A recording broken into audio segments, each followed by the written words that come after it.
Hi, this is Let's Talk About It on North Nation with Liz. How you doing Hi, today? my name's Liz, and I'm doing great. How are you? We're going to be talking about her artwork. It's just going to be beautiful. You're going to love this episode. So, Liz, can you tell us a little bit about yourself? How you started? I got started when I was very young. I think it is a natural God-given talent as far as my art.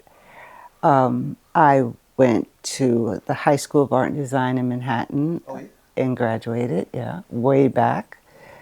And that was probably the only formal training that I had. And, well, from there I took a totally different direction.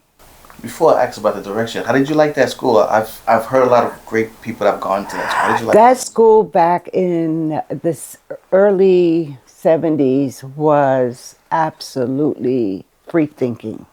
It Yeah. was during the days of the hippies, Peter Max, and So it was new. It Twiggy. was just something new to the environment, right? It was it was not widely accepted. Yeah, we had the long hair, the bell bottoms, the apple jacks. Our parents was like, "You're not leaving the house wearing them holy jeans." So yes, I grew up during a generation change in. How did you feel when you started seeing the change? Like, I was you felt I scared or felt are you powerful ready to being a run and part. I run like head to it? on, Yeah. head on. We See, were like, not restricted in our creative thinking in that school. And we were actually encouraged to go outside the box. did that help you grow into an artist? It did. It gave me more confidence in what I wanted to do, yeah. So what did you do after leaving? Yeah. After leaving there, I ended up meeting the love of my life and having two beautiful kids. And All right. my art took a back seat for quite a while. And then at some point, I decided I wanted to serve my country. So I joined the Navy. That's really weird about that because you're talking about the hippie and the fight against the establishment. And, Oh yeah. and next thing you know, you jump Well, on the Navy ship for the establishment. there was a very good reason for that. It was during the time of civil unrest with Rodney King and Oh, I things remember. that time that era, and I felt like the best way I could serve my people was through the military Okay. because it made me feel, like I was fighting for a very good reason. Not just me and my kids, but my whole country was, in pieces, and I just wanted to do my part in trying to rationalize what was going on. How was it's like I'm not into the military, but how was it being a black woman in that environment? It must have been I joined in 1979. Jesus Christ. It must There, have been w- really hard. oh, it was very hard. It was no co-ed ships. It was the first year of women on board ships. Are you serious? And I was put on a YTB 759 U.S. fireboat. And Explain that we, to us. Like, that sounds like some it's military. actually a tug. It's a tugboat where it pulls the bigger ships and submarines into port. Okay. If there's a fire, we could put the fire out on the ship, on the pier, wherever. We have huge fire hoses. I graduated before I even got in. I was already had two stripes because I had a college background, Okay. Alrighty. and I went in as a quartermaster navigation. So I was the only woman in the pilot house with the captain. But the innuendos and the way they, call me, Yeah. it was like a little, disrespectful. Yeah, Was there other women? How many other women were? none, Oh, gee. none. I commend you. And being black on top of Yeah, that, that's they didn't like it. double. Yeah. but I knew my shit. I mean, I knew my stuff. I have no So problem with that. We owe you a gratitude. I could You read. can curse anytime you want. I could read all the compasses. I could read the buoys, and they couldn't find anywhere else to, How long was you in there? I stayed in for about 5.5 years because I got injured and I had to get out. I'm 100% disabled veteran right now. It was during they had a storm. It was called David, and it came through the coast of New Jersey. And the boat used to take, it kept, it was moored against the pier, but when the water would come in, it would take swells and it would tilt it. Because it wasn't a ship I was on. I was on a tug. Have you ever seen a tugboat? They're quite small. Yeah. So it was taking swells and things were being tossed around on deck. And my captain asked me to go out and tighten one of the mooring lines Hold on. while waves were coming across the deck. Yeah. And you said, at that time, was you still the only female? At that time, there were 3. I So had been on the tug for 2 years by then. So out of the many people on that ship, they chose it was the only black female to go out. Yeah. That's another discussion by itself. All right, but And so I went up and I tried to tighten a port bow mooring line. And there was a 5-gallon can of haze gray paint. The paint you used to paint the deck and the side of the ship haze gray. It toppled off of, it was tied around some ropes, but they didn't secure it very well. And it hit me in my back and pinned me against the side of the ship. And it dislocated my 4th and 5th vertebrae in my back. So, yeah. I was sent to have surgery at Fort Monmouth Hospital in New Jersey, and I had to learn to walk all over again. And I had to get out the bed. I had 2 little boys to raise, so. I don't want to get involved in the conversation about this country because I'll just lead to something else. We're here to talk about your artwork. Yeah.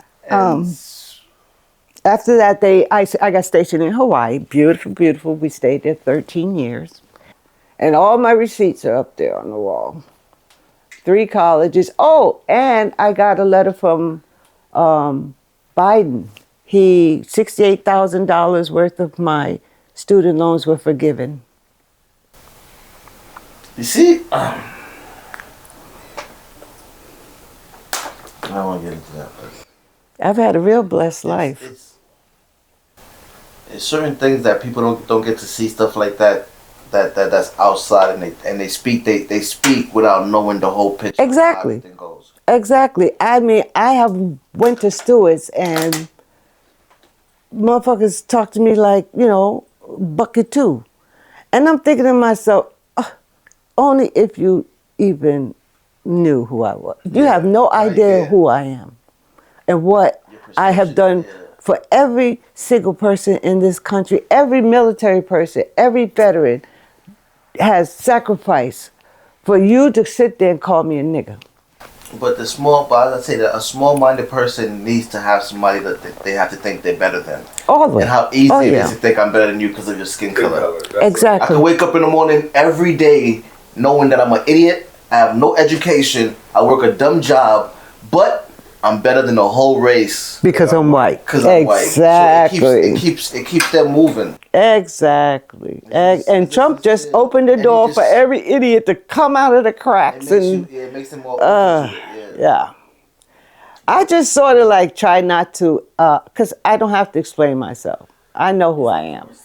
So if I can, wave them off and be like, okay, you got that one nigga, but if you say it again, you gonna have no teeth in your mouth. As long as they walk away, I'm good. I'll take that one. So after you got hurt, what happened? Well, after I got hurt, I was hospitalized. I got back on my feet, and they shipped me to Hawaii. I wasn't 100% on my feet, but I was able to do no longer ship work. I was put into doing office work. So we stayed there 13 years. That's where I got uh, my training as my security clearance code is what I received there. Burning Jaff pubs, which are military secrets that no longer are being used. So they put you in this room with two armed guards with loaded weapons to make sure you do not take any papers out. You're not reading any of those papers, that you're just opening the bag and putting them into the furnace. So that was my job for about a year. And I got out and enjoyed Hawaii. Just being a mom, watching the kids grow up. And then we put them in. I noticed that they were musically inclined. That's so when Bobby Brown, yes, Bobby Brown was out then, and Bob Bass, Michelle A, and the kids could mimic them exactly. So I started managing them. They opened up for Rob Bass.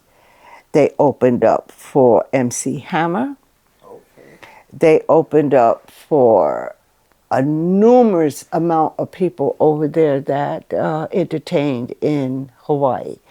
And they also, I started booking their own shows. They did their own independent shows, you know, and they had a immense, screaming little teenage following. These guys they were big back then.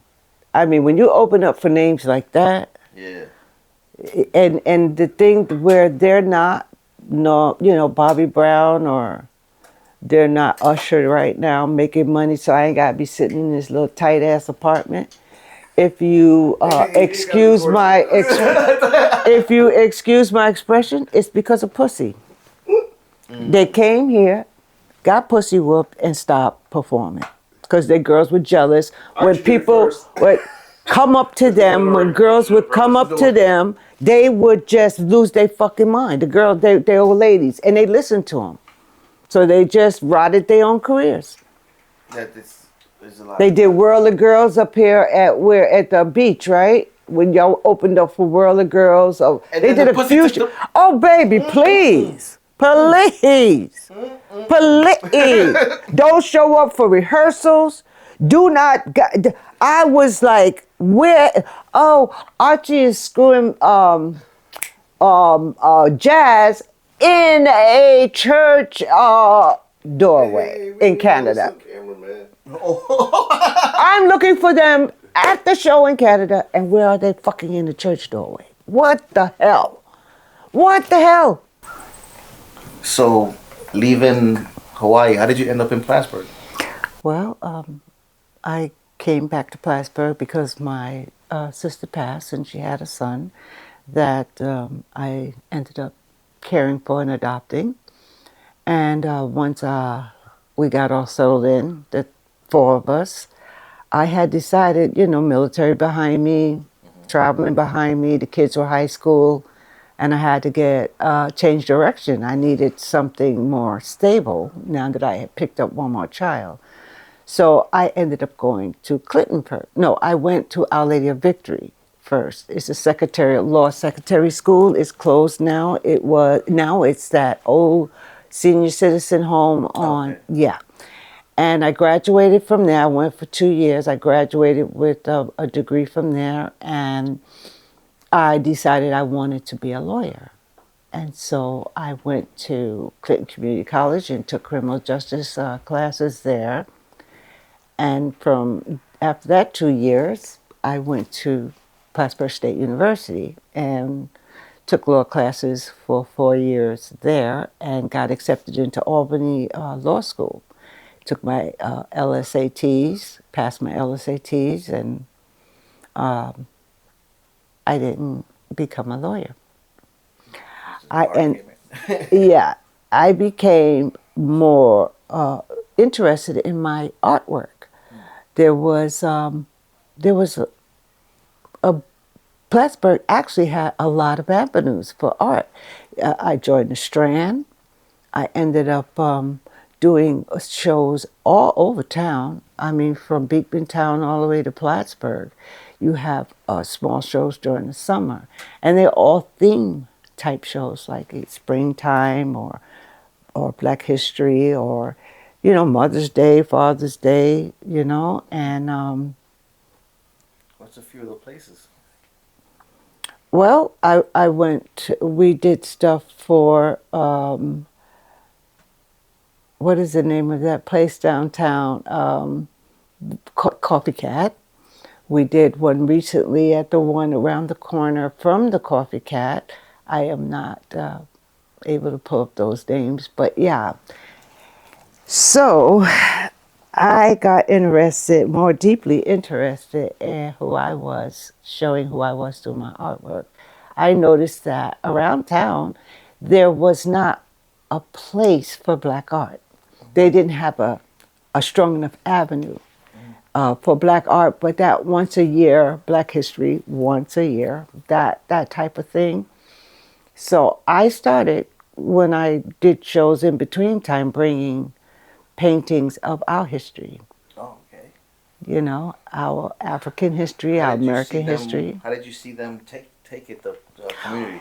Oh, well, at first it was not sold. They stopped, they looked, and they kept walking. It just depends. If I was out towards like Beekman Town or if I was out toward Morrisonville, no. Outside of Plattsburgh. More country area. Yeah. When I showed that type of art here in Plattsburgh, I sold. People stopped. They were interested. They asked questions about the painting and what era it took place and what it stood for, and they bought it. So I felt really good about educating people on who we were. That we were more than we were perceived to be. I see that. I don't know if you do. How when the country part is a little different from the city, but as time passed, did you ever get to? No. Never. No. No. I think they're going to take a while. Yeah. Yeah. So with the painting, what do you focus? What when you wake up and start doing a painting? What? I do life events. I don't pick anything. I don't. I go by life events. Like when we had COVID, I leaned into that. I felt the world, the pain, the death. So after you went to Plattsburgh and got the law degree, you didn't even do law. You no, it's sort of wall decoration sitting up there. But I, like I said, I started noticing that the town of Plattsburgh had a lot of areas that were blooming in the art field, and I wanted to be a part of that. And I actually would have had to move to go to Albany State University for law. And my kids were already in high school, and I didn't want to uproot them from their friends and things. So I went into the direction of art. And one of my most major times of having a show was during the COVID lockdown. We did not have a show at that time. Of course, we were locked down, but I was able to put on paper how the world felt after I watched the news. As you could see, COVID hit every city, every country, every small town in America, in the world. COVID killed so many people. I tried to capture a lot of their fear, their pain. It didn't matter whether they were pregnant. It didn't matter whether they were Arabic, white, black, brown. It didn't discriminate. And at that time that COVID was going on, there was a lot of others going. Showman had killed Floyd, and the slogan "I Can't Breathe" came out. So I I put that in there. I wanted to speak to everything, the horrors that were going on in that 2020 time period. This era seems like it changed the world forever, huh? It did. It did. I mean, people were dying by the truckloads. And this was under Trump's administration. Yes. And That was a really hard time to. It seems like it was so long ago, but it wasn't, huh? Is my concept the concept of how you. I love how the people are in the background. yes, I wanted to make sure that I not only listed all the countries in the Yes. world, I wanted to bring out the people from all the countries in the world, all different shades of brown or even white or all nationalities. I'm talking Jews, blacks, whites, Arabics, every single person suffered. Elderly, babies died, every single thing. I tried to capture it. There were even suicides at that time from Being from locked up in the house. people being isolated, you Cabin know. fever. Yes. So I went and I showed this at the Strand, and it I was about to ask that. How did, because certain, like this part of it, certain people didn't believe in like the vaccine and all the. all How did that. they accept this picture of the It outsiders? was put in a Strand show, but it wasn't for sale. I know this was a piece that I wanted to go into a museum that would preserve its history. Yes. This is history. Yes. It is not to be hung on Joe Blow's wall. I wasn't selling it for $50, $100, $1,000. So I just want to state that it wasn't for sale, but it got a lot of feedback. A lot of feedback from everyone who viewed it. They agreed that that was one of our darkest times in this country. And they had related to losing a loved one during that period. In my mind, this is a period where I couldn't believe that people was doubting science. Same here. It was crazy. It was crazy the way they were talking about vaccines were killing people and putting bleach in your body. Yes, we. Come on. And you had people that were hospitalized actually putting bleach in their body. So what I'm trying to preserve, like I said, is a part of our history. Just like you see in museums, all of the slave and black Yeah. history that we have. If there's anyone out there that would know a very good museum that would want this piece, I would gladly donate it to. Yes, we'll put a link in the bottom. So if you do have a museum that will take this, you could get in contact with us and we'll make sure it gets there. Do you Yeah. have anything else?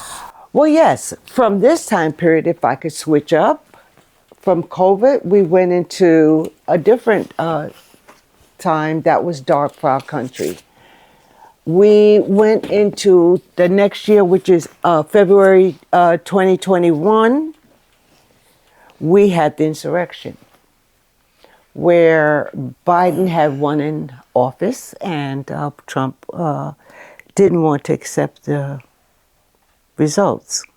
So we had a lot of people that stormed the Capitol.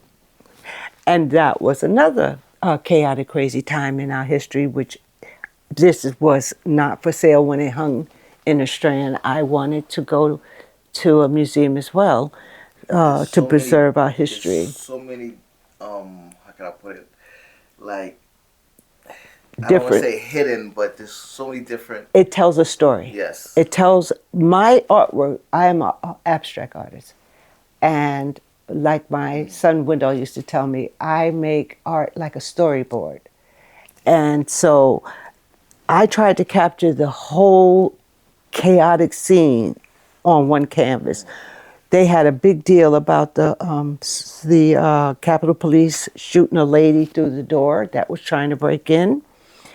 Here we have where justice is It's imbalanced, broken. it's broken.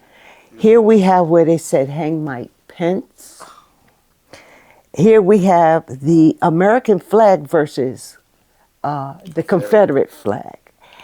Also, these beasts represent all of the supporters that believed in Trump and killed our Capitol police officers and broke down the wall, the doors and the walls. But they are always, always shouting from the rooftops, "Don't tread on me." But they treaded on us. Don't tread on. And then we had the crazy guy that was at Nancy Pelosi's desk with the horns. And these up here, I feel, represents our leadership at the time. They were, I mean, happy that they were destroying our democracy and our capital. Nobody did nothing And to stop it. nobody did anything to stop it at all. This is a deep, deep picture. It was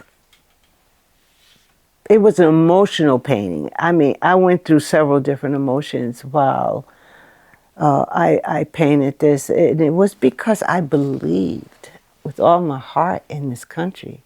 Yeah, I 'cause you served this believed, country, yes. So this, for people like you, it was even deeper. It was deeper because I couldn't believe it. Promise that this country's a certain way, and then it just was unbelievable.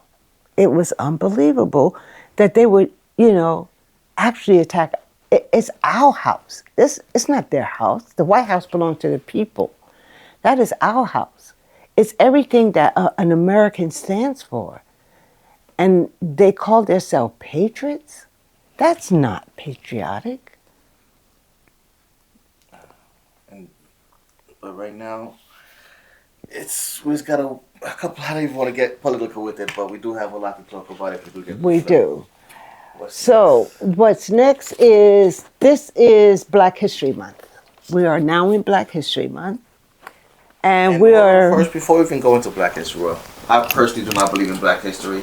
There's no Black History Month. There's no Hispanic Month. Every month is our month. We're one. But go ahead. I will agree on that. So, being this is Black History Month, the one before this, I painted this picture where they broke another promise to free the slaves down south. And they did not tell a certain area of the South until months and months later. When I heard that story, it shocked me. Yes, they were still picking cotton, working the farms. And when word got out to the slaves that they were free, they left with the quickness. And the cotton farm owners had no idea how to pick their own cotton. They didn't know anything. They didn't even give us credit for our intelligence of marketing the cotton, picking the cotton, getting it baled up, getting it down to the sellers and buyers down at the docks back then. And once we were free, they were stuck. And once we was free, that's when the notion came we was lazy. Once we stopped working for them. Oh, yes. Porch monkeys and all kinds of names. And when I first found out that they didn't even tell. But that's also a thing when they say you want to keep your workers and slaves ignorant. Yes. Because the more, I don't want to say they use the word dumb, the less intelligent they are, the better it is for you. And the people that knew just left. They didn't even tell the ones that didn't know. That is another thing. Yes, they did. Yeah. And another time that I wanted to touch on during this period is the fact that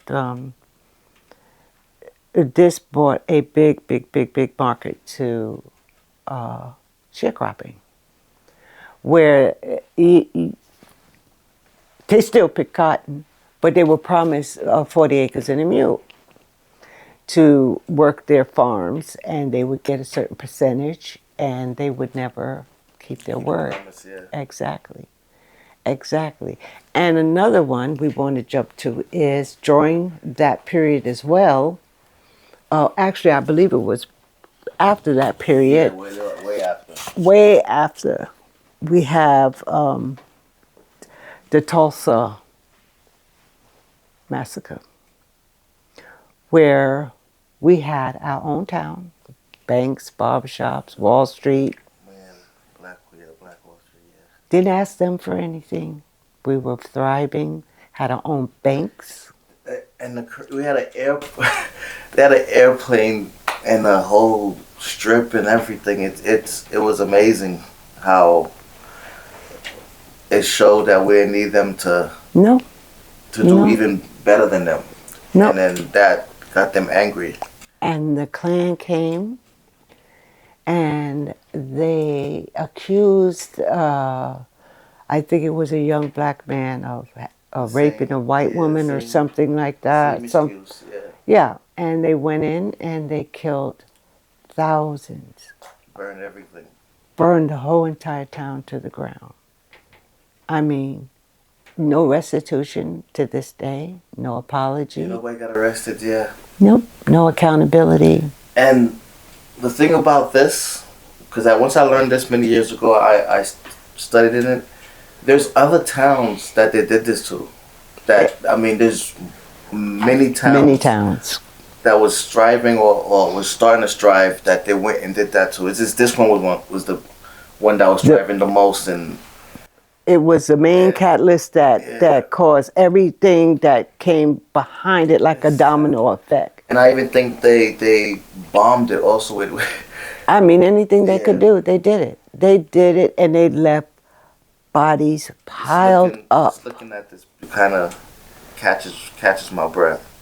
I mean, children that they watched their parents just die. You know, I mean, could you imagine the suffering and the anguish? And couldn't let none of these towns survive because then their narrative wouldn't be. It wouldn't be true. Spread, yeah. Exactly. It would not be able to spread. You can't tell somebody's. I mean, it's not this worth is it and they do all that. This is an offspring to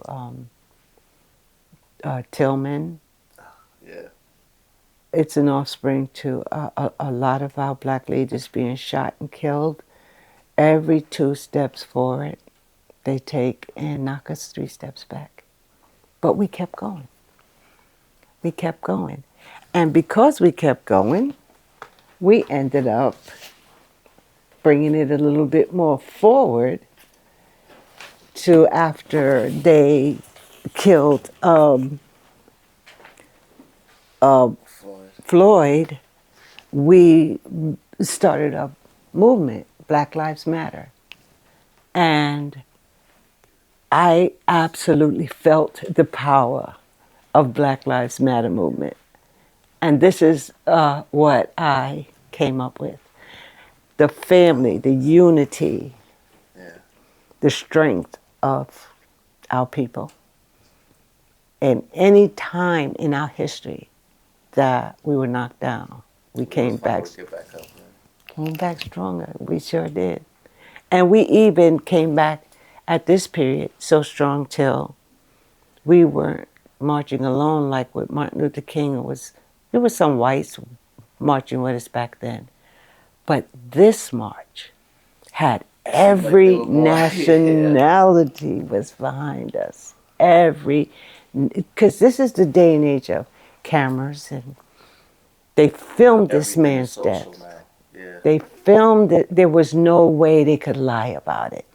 That cop went down because young people and their phones.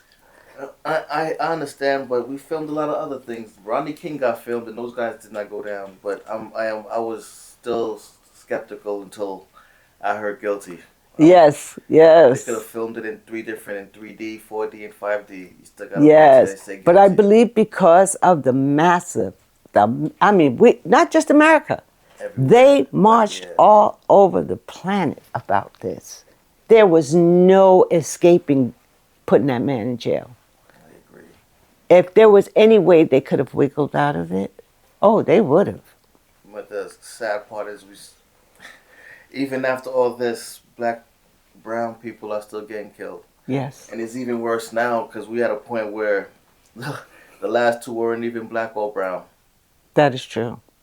That Yeah, is true. that's the world we live in right now. That is true. I mean, it's gotten to the point where if It's you not. It's are, not about color. It's about it, what you believe in, you're political stance or social stance. That's where we at in the who country you right now. love, Yeah. who you want to be, Who you want to protect. who you want to protect. It is a nightmare at this This is time. beautiful though. This is very scary.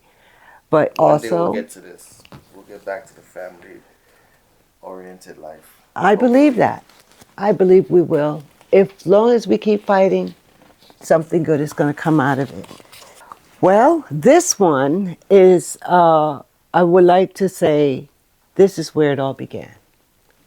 This is when we were revered as kings and queens in Africa.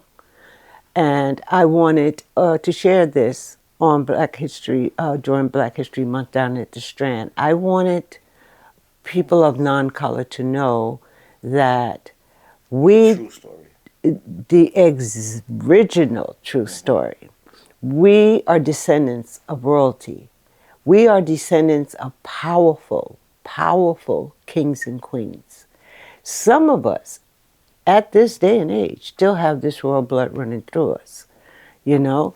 And I also had made a crown to symbolize the kinds of crowns that were made for our kings and queens back in the day.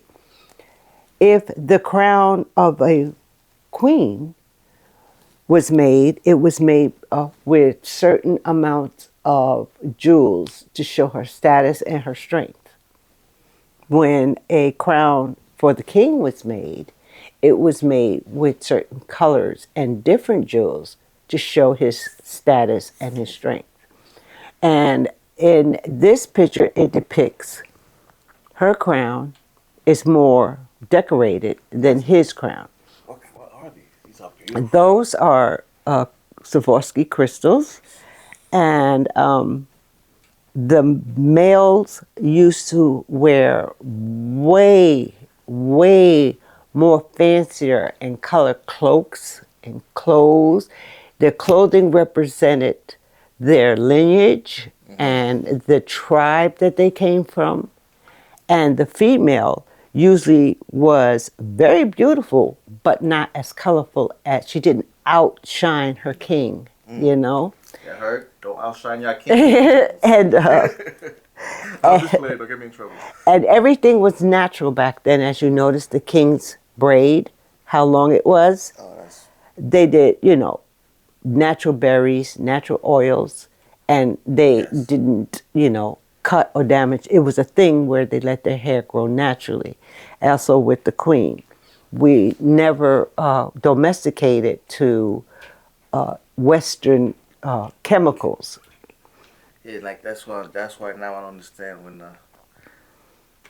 But that's another story. But I just love this one. Yes, I also wanted to make sure I showed that the unity, once they bond, once they marry, it was for life. It was, I mean, yes, the king had 4, 5, 6, 7, 8, 9 wives, but the first wife represented the top of the enchilada. All the wives below were for, I would say, yeah, concubines. Give him more sons and daughters and serve her. But that was the status of our original lineage. I'm in love. When we were having, let me see the date back here. This was 2004. We were going through a whole big thing of climate change where the world was united on having to get more. This is when Barack Obama was in office. We had to get more wind, Efficiency. No, yes, yes. natural energy, Natural get away yeah. from coal and oil, and it was killing all of our forests. They were cutting down too many trees. They were animals that were being killed and Almost displaced. extinct. Yes. Exactly. Yeah. And the fish represents all the plastic that's in our water, and it was every single animal, from your lion to your gorilla, they all, if they could talk, would look Crying, like yeah. this. This is beautiful. Would look like this. Our planet is precious. And if we keep Acting like we have more than one of them. exactly, if we Yeah. keep destabilizing our planet, we will go into We'll be the one that's extinction. extinct. Yeah. Yes. When COVID came and we were in lockdown, the nature took over. And it cleaned itself. It cleaned itself. We saw more animals walking down city streets. And the waters got cleaner, the air got cleaner. Yes. Yeah, it did. Yes. But we live in a world now where science is not really for Respected. everybody. So yeah. Yes. So whatever we're saying right now, some people ain't gonna We have to believe. get back to it because these guys need a shot. They need a chance to live. They were here before us.